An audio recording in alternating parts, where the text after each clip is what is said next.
So last week on the vlog, I was down in Cornwall and I got a lot of love for one photograph, which was that panorama down in Porthcurno Beach. Now I'm going to show you how you can edit a panorama, and by the way, it's easy. All you need to know is how.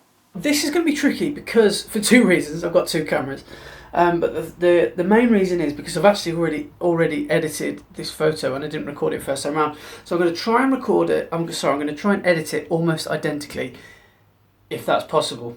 I feel like editing is a bit like golf. You never hit the same shot twice. You never do the same edit twice, do you? Anyway, let's jump straight into Lightroom. So here we go. There's the photo that I've actually deleted. So let's get rid of that. And let's do it again. So I've made a little folder in my collection, a little collection I should say, of the two photos. So I'm going to highlight them both.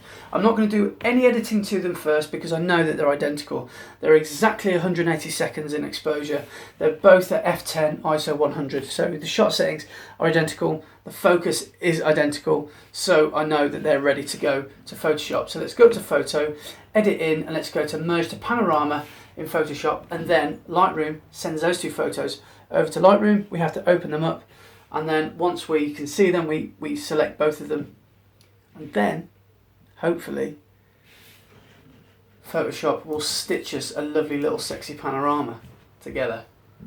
Now this can take, sometimes can take a while, sometimes it's instant, and this depends really on how quick your machine is. So if you've got a really slow running machine, doing a panorama, especially if you're churning out a few, can be quite a boring task, quite a frustrating task. For me, the average time to create a panorama based on two shots is about, I don't know, 60 seconds, something like that. If you've got a brand new machine, I bet it runs like really quick. Anyway, here we go. The first thing I always do with a panorama is flatten the layers. So Command E. Then we're just working with one layer, so that takes away the, what would you call that, the stitch, takes away the stitch. Sometimes you can still vaguely see it, and unless you're a Photoshop wonder you'll be able to get rid of that, but there's not a lot we can really do about that. So that there it is, that's gone. Now obviously the next thing to do, because this was a panorama, you can see what happened. I took my shot straight ahead of me, and then on the tripod I just tilted to my right, and then it's obviously it's really warped the distortion. So what we're going to do, we're going to crop. So I'm going to make a little, I'm going to draw somewhere that we can do that from, and then we're going to go to Select Image, Crop. I'm going to make a little crop.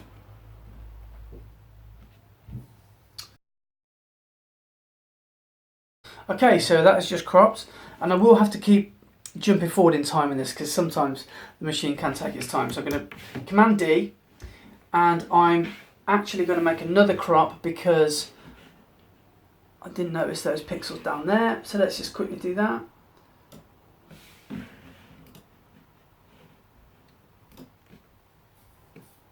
Okay, so it's done it. Now Command D, remember that, deselect. Now what we're going to do, you'll notice that I did on purpose that I even cropped in a bit of the sky that we don't have any information for. Now the reason we can do that is we don't have to just get rid of that because there's no information. What we can do, Photoshop, we can actually create parts of a picture that aren't there based on what's around it. Photoshop is very, very clever at that. And the way to do that, I find, is grab your Magic Wand tool, select the area where there's no information. By information, I mean there's no pixels, there's no photograph, there's just nothing there. Select that, go to Select, and we're going to expand those pixels by 10 pixels, and we're going to make that selection bigger. And then we're going to go Shift, Delete, Enter. Using the Content Aware tool, we're going to create a bit of sky that we didn't shoot. And look how good it is at doing that.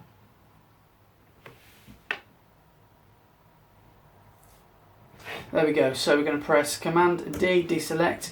Look at that, what a fantastic job Photoshop does. So now I'm going to save that, that's all I need to do. I'm going to save that as a TIFF file, and then I'm going to open it back up in Lightroom.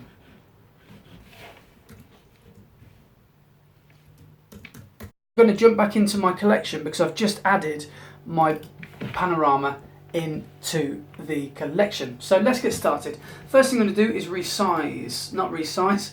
I'm going to actually just adjust and just see if I can get that to look nice and straight. I've got a bit of a natural curvature of the earth because I'm very wide here, but I think that looks to me, to the eye, to be quite straight. Might go, just going to press F and just full screen that. Okay, I'm going to go a little bit higher on the right hand side. A little bit lower, that's probably about right. Good, okay, nice. Now the next thing I'm going to do, I'm going to get rid of spots. So I'm going to select the spot removal tool, visualize spots, and we're just going to get rid of them. So sometimes if you've got a dirty lens or a sensor, this will really help you get rid of some things like that. Let's get rid of those. Good, okay, next. Right, the first thing I'm going to do, I normally like to work from the top to bottom. So I'm going to add a graduated filter from top to bottom. There's a few things I'm going to do here. I'm going to darken the image, darken the sky, to pull a bit of, to pull the eye down into the middle, to the rocks that lead out to the sea, and also to this amazing bit of light that looks angelic, really, that was happening behind the cliffs.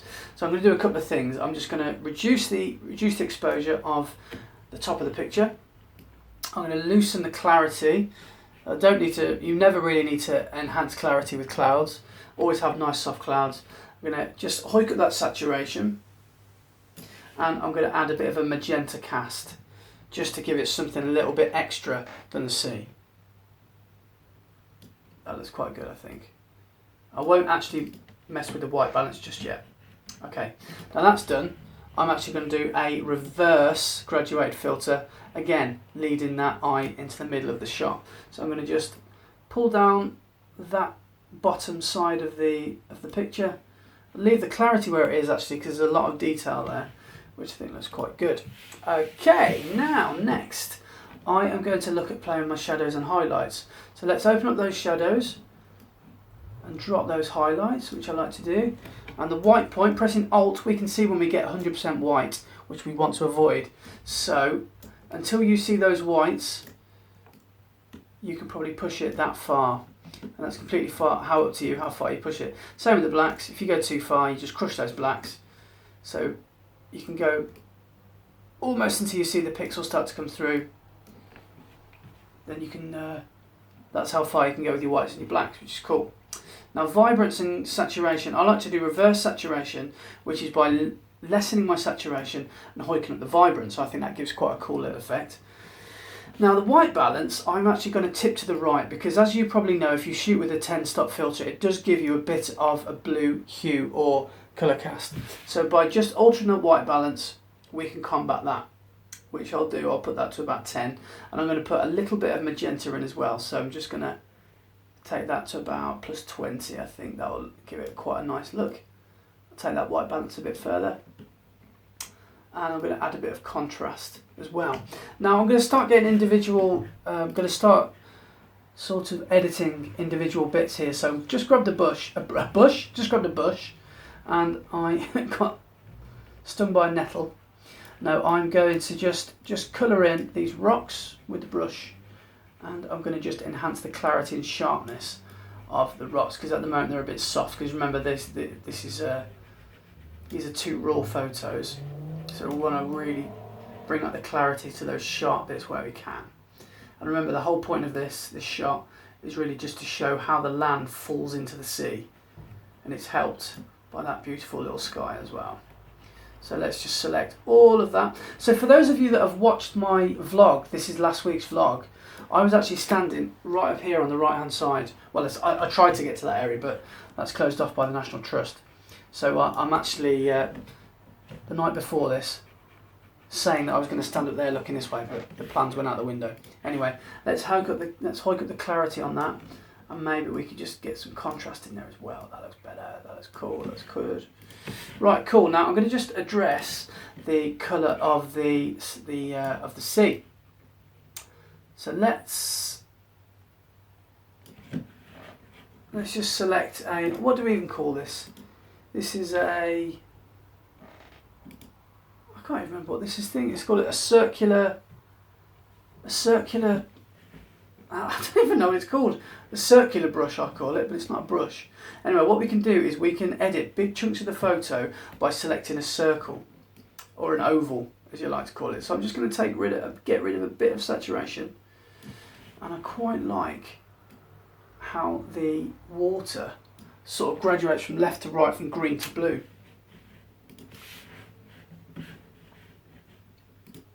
So now I'm just going to colour in the beach. Going to make that a little bit more yellowy, but just by tipping the white balance, which I think is quite cool. And what else am I going to do? I'm going to do some sharpening. Yeah, so I'm going to sharpen this to about 45, and I'm going to mask it just slightly. Don't want to over sharpen. If I zoom in, get rid of that sharpening a bit. That looks quite good, I think. Yeah, cool. Okay, so that's not far off a finished image. Now the last thing I want to do, I always say the last thing I want to do, I've got about 12 more things to do, is I want to add a vignette. I like adding vignettes to my photographs. And I think that is not far off a finished product. Now the last final thing I want to do is just play with my individual colours. Now look what happens if I take all the blue out. It goes sort of not mono, because we can still see greens, but let's just reduce those blues and reduce the aquas a little bit, and we'll just boost those greens. And I like picking the greens up. Well, wedding photography, I actually do the opposite. I always take greens out of wedding photography, but that's another story for another time.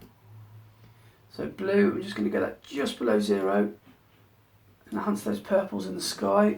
I'm going to go a little bit heavier on the saturation in the sky, I think. I'm going to push a bit more magenta in the sky. I think that'll look good. And let's just have a look by pressing F. Voila. That is a finished product. So thanks very much for watching this mini tutorial. I hope you've got something from it. So there's more content coming soon, every Monday at 7 AM. The weather's been a bit pants this week, so I haven't got a chance to go out. But I will be getting out vlogging very soon, back at the Malverns. I can see the Malverns from up here, and they look majestic. And I will be getting out vlogging soon. So thanks for watching, and I'll see you on the next one.